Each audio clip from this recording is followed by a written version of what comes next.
Okay, so now after finishing the first type of nonverbal communication, that is kinesics, in that we discussed three subtypes. One is facial expression, then postures, and then gestures. Now we will be moving on to the second one, that is oculesics. Now, what is oculesics? See, we are talking about eye contact. When we are saying oculesics, it is the study of eyes, that is eye contact, and eye contact is considered as one of the direct and powerful form of communication because it is most noticeable, right?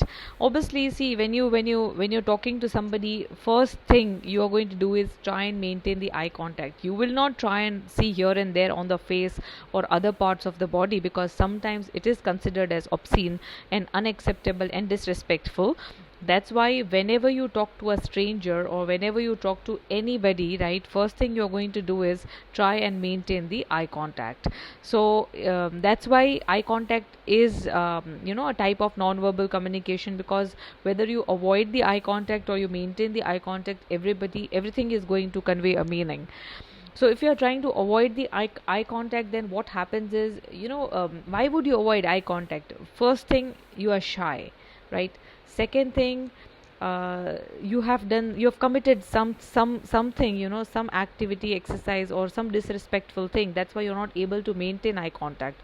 Otherwise, ideally, whenever you're speaking to somebody, you should maintain eye contact, because that's the right way of doing it, right? But if you're avoiding it, then there could be a reason that you don't want to talk to that person, or maybe you are guilty of something, or maybe you are shy. Very simple and common reason, right? So it has different meanings.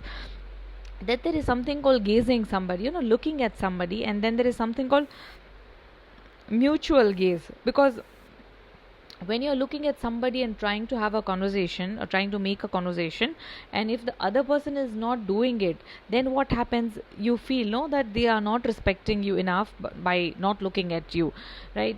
Because whenever you try and communicate to somebody, you expect that they look at you and that they respond. So that's the ideal way of anyway doing it. So that's about gaze and mutual gaze. And it of course differs among different cultures also. See, in India, right, what happens is, we don't look in the eyes of our elders, right? We feel that, okay, disrespectful. Whenever we're talking to somebody, or if you're guilty of something, we look down, we don't maintain the eye contact. But same is not the case with other cultures, other countries, people from other countries also. So it differs from one culture to another culture. And one more thing, it helps both the sender and the receiver. So it's going to help both the parties, sender also and receiver also, because then communication is successful, it is easier, right? You are sending a message to the receiver, and receiver is also responding by looking at you and giving you proper feedback. So that is about the receiver. So this is the eye contact. So it helps both the sender and the receiver. Now I would like to share with you, like, why, first thing, why this eye contact is so much important when we are talking about business communication or any communication. So I have a small video to share with you. Let's see what it is.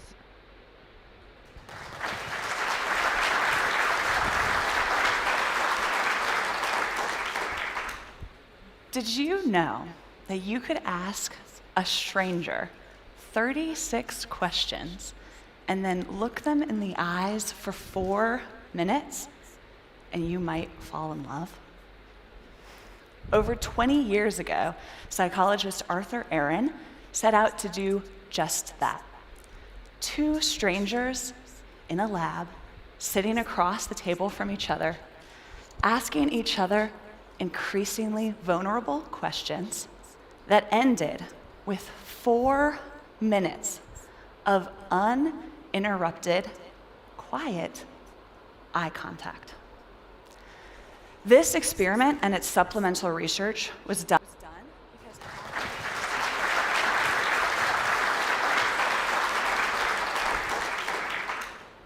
Did you know that you could ask a stranger 36 questions and then look them in the eyes for 4 minutes and you might fall in love?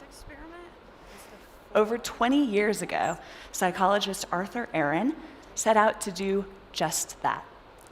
2 strangers in a lab, sitting across the table from each other, asking each other increasingly vulnerable questions that ended with 4 minutes of uninterrupted, quiet eye contact.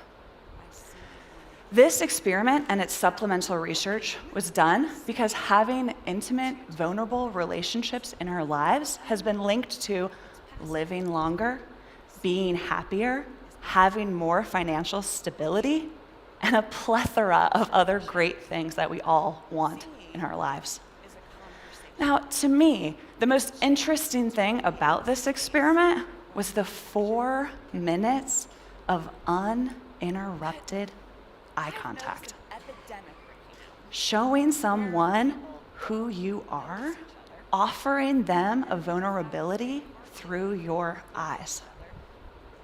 Now, clearly, this isn't something we want to probably do with strangers. But I think there's something to be learned about the connection that we can create by seeing one another.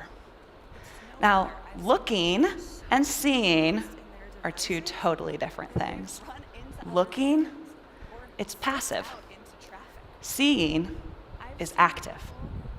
Looking is observation. Seeing is a conversation. It's a chance to create a space where connection can appear. But I've noticed an epidemic breaking out where people don't notice each other, and in fact, they hardly even look at each other, much less see each other. And with 87% of adults in our world having their smartphone on them day and night, it's no wonder I've seen people so engrossed in their devices that they've run into other humans or stepped out into traffic. I've seen people who were so scared to pass someone on the sidewalk, they crossed the street to avoid it. I've seen emails being sent from across the room when a coworker's cubicle is literally 10 feet away. I think that we need to offer each other a little bit of kindness in the form of eye contact. We've made it really easy to take away the human in all of this communicating. We can shoot off a quick text message, not realizing that a breathing person is going to be reading it. We can send varying degrees of disrespectful emails, well, because we can hide behind our computer screen. But we're here, and we are educated, we're open-minded, we're interesting, we're interested, and we're curious. We're curious about the world that we live in and the people that inhabit that world. We come to things like this to create a community of people who want to share great ideas, that want to make the world a better, more exciting, and to create a community of curiosity. So why not give each other just the littlest bit of kindness in the form of eye contact? I mean, I get it. We're all busy. We all have a lot of people in our lives. We all have a lot of things going on. Not to mention, we're carrying around those tiny computers. And as a person who didn't have the internet their entire life, I get it. It's fascinating to be able to look up anything you want from the palm of your hand. But that attitude creates a bubble around us. We then could create communities where we see people that look just like us. People read the same things as us. They watch the same shows as us. They vote the same way as us. I think that by offering our eyes to a stranger, we can break some of those bubbles. We think it's less awkward, or so we tell ourselves, to look away from another person instead of looking at them. We find it more comfortable to pretend that we're busy, even if we're not. But busyness, well, that's worn as a badge of honor in our world. All of those reasons are reasons why it's even more important to create just a little eye contact with a stranger. And I get it. It's intimidating. I mean, eye contact can be really scary. It offers us. Well, that's rightly said, like I hope you understand why maintaining eye contact is very important. Of course, not the last statement that she just gave, that was on a lighter note.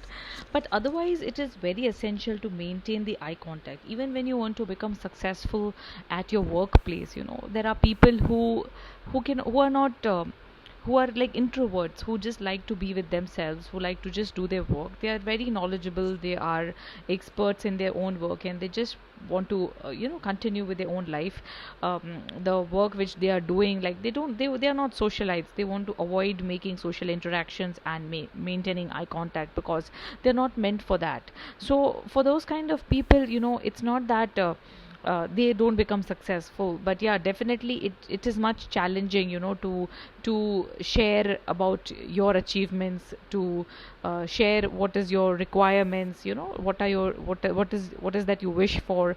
Like that, it becomes much difficult. But people, on the other hand, people who are really confident, people who are able to maintain the eye contact, people who are able to express themselves, people who are able to give their opinions, people who are able to make requests, people who are able to share with others about their achievements. So those people definitely become successful, because in today's time, when if you want to become successful, all you need to do is like sell yourself or your service or product or anything. So people who are able to actually have a better communication, they become really successful in life. So anyway, Oculesics is all about understanding, maintaining the eye contact, and it is definitely very important. Now, eyes, it is rightly said that what cannot be expressed with words can be expressed with eyes. In fact, you must have heard all these sayings: beauty lies in the eyes of the beholder, and a lot of things, But even in Indian cinema, eyes were always considered as a symbol of love and expression, and all those things. Considering that, anyway, maintaining eye contact is very, very important. So different types of eye contact at different times, it means it has different meaning. So for example, gazing up, if somebody is gazing up, then you can just make out that a person is in a thinking mode, a person is thinking about something. If you're gazing down, then it is about shame, that oh, gazing down means you're not able to maintain eye contact. That means you're shameful of something, you're ashamed about something, right? If you're gazing on the side, like you're just not maintaining eye contact, but you're just looking here and there, that means you're guilty. You feel guilty that, oh no, what is happening, how will you deal with it? And if you're wandering, if you're just seeing here and there, that means you're disinterested, and then you are bored. So that is about wandering. So this is everything about eyes: gazing up, gazing down, gaze on the side, and wandering. So that is about the eyes. Next one is what is effective eye contact? How do you maintain effectively eye contact effectively? So some tips are given over here. You should always look at everyone while addressing the group. Now imagine you are sitting in at a place, and you're just talking to the group members. So this also is a very common error, actually, that let's say if we were sitting in a live class, and if I would ask one of you to address the audience, or share something on a particular topic, let's say on eye contact, then some of you might just end up looking at one or two people who are sitting in front and who you are comfortable with. To looking you will look at somebody who makes you feel comfortable, or who makes you feel fine. So you'll end up making eye contact with only those people. So that is very common error, actually, but ideally it shouldn't be like that. First thing what you should do is you should stand in a position, in a space wherein everybody is clearly visible to you. Now imagine if you are standing right close to the first bench, then the people sitting on the first bench, you will not be able to maintain eye contact because you are very close to them. Then you will be only looking at the people sitting at the back, and if you're not maintaining eye contact with everybody, then people will feel ignored, in fact disinterested, in fact they will feel bored. So it is very essential to maintain the eye contact. So you try and position yourself in such a way that everybody is visible in the group, and then try and maintain eye contact with everybody, so everybody feel attentive, everybody feels respected, everybody feels that you are addressing them like they are also important part of the group, and then they will pay attention. So you should always look at everyone while addressing the group. Second, if you have trouble staring someone in the eye, you should look at something else on their face. Yeah, that is also possible. Let's say if you cannot maintain eye contact continuously, then maybe you can just look at somewhere else on their face. Of course, you should avoid places like lips and anything which has different meanings also. But maybe you can just look at the side of the eyes or on the forehead, or ideally maintain the eye contact. But otherwise, you can do that. Look at people who are key decision makers or hold power. Of course, it is important that you maintain eye contact with the decision makers or people who is holding power. It's like any senior level authority, because if you don't look at them and talk, then they will feel offended. They will feel disrespected. So that should not happen. You need to continuously maintain the eye contact, so people feel that you are talking to them, and they will also give you the kind of feedback which is required. Then also you need to look at the reactive listeners. So people, because reactive listeners will be one who will be giving you the immediate feedback. So it is very much essential that you maintain eye contact with the reactive listeners. Let's talk about eye contact. Eye contact. Now, eye contact can be way more intimate than words can ever be. You can use eye contact to your advantage as you get to know someone and try to build that lasting bond with them. Couple of weeks ago, I made a video on how to make a positive first impression, and there I asked you if I should make a video on eye contact and its importance in your body language, communication, and your overall impression. The video had staggering hundreds of positive comments, so here I am today sharing the importance of eye contact in communication and body language with 5 tips that have worked for me immensely well and transformed many of my clients' images too. I am Parmita, Chicago-based image coach and photographer. Welcome to my channel, Blush with me.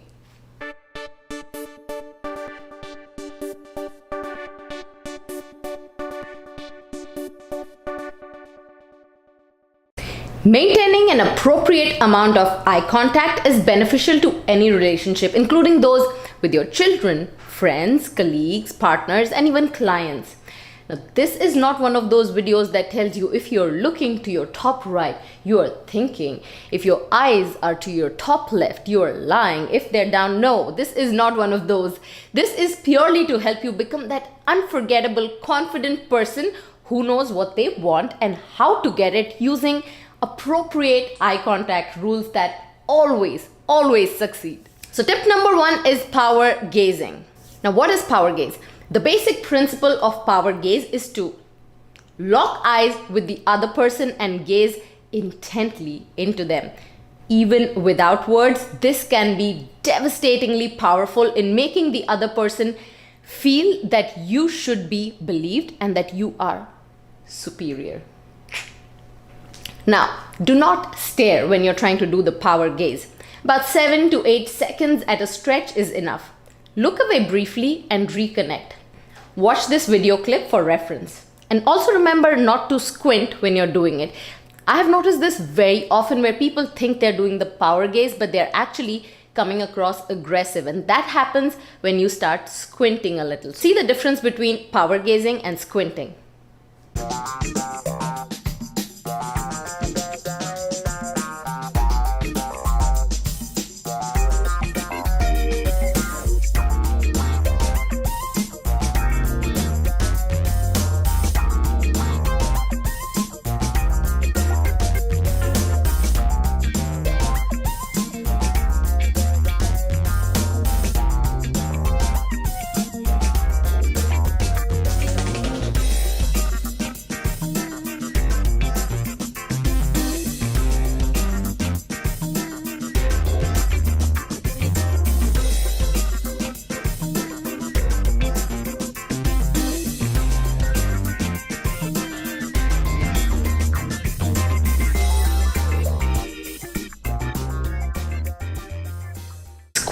often gives you that aggressive expression.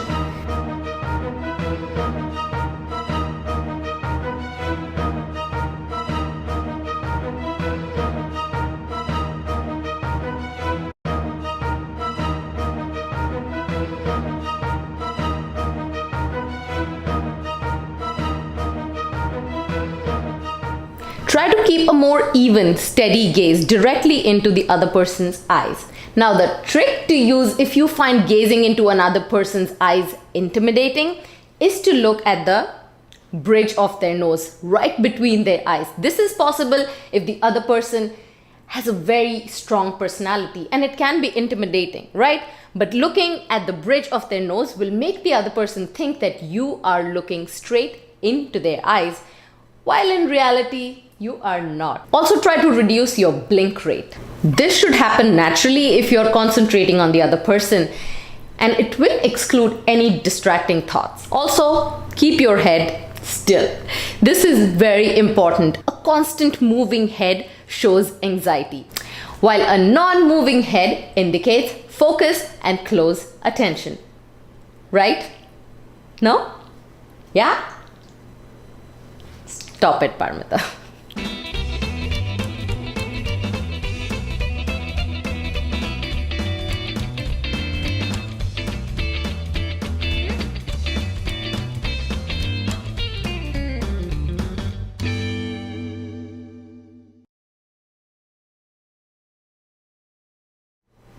Now, tip number 2 is for eye contact in a group.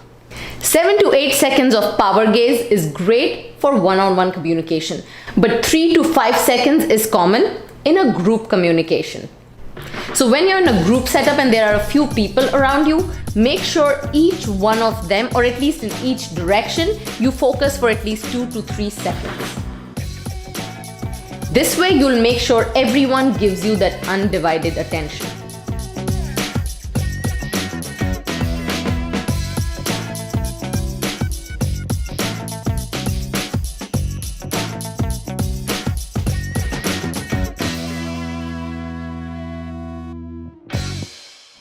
Tip number 3, stay silent and maintain eye contact. This may not be power gaze, but this is definitely a very, very powerful tip.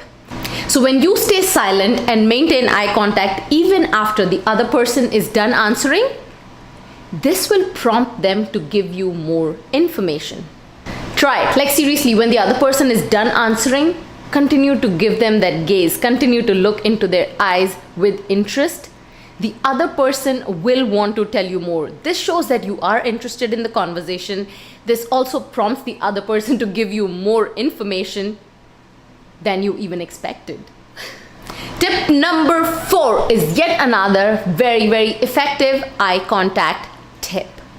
If you are trying to convince someone, make sure the other person is sitting down and you are standing. You will come across far more believable. Think about presentations or public speaking. When you're standing, you are able to convince the other person a lot more effectively than when you are at their eye level. Tip number 5, don't forget your body language. Studies show that making eye contact helps people to remember what you say and what you do. In fact, when you couple eye contact with your body language, it makes them pay even more attention to you. So if I follow all these points, but I lean back, versus when I'm leaning towards someone, I am communicating very differently. The impact of what I say will be noticeably different. So your whole body language overall has to support your eye contact. For instance, a genuine, subtle smile on your face will reflect in your eyes. So keep that smile in your eyes and keep it natural and just go with the flow. Don't overthink how much smile is good smile. Did I calculate my stare right? How wide were my eyes? Was I looking creepy? Just use your mirror or your phone. They are your best friends when you want to practice any kind of body language, especially your eye contact.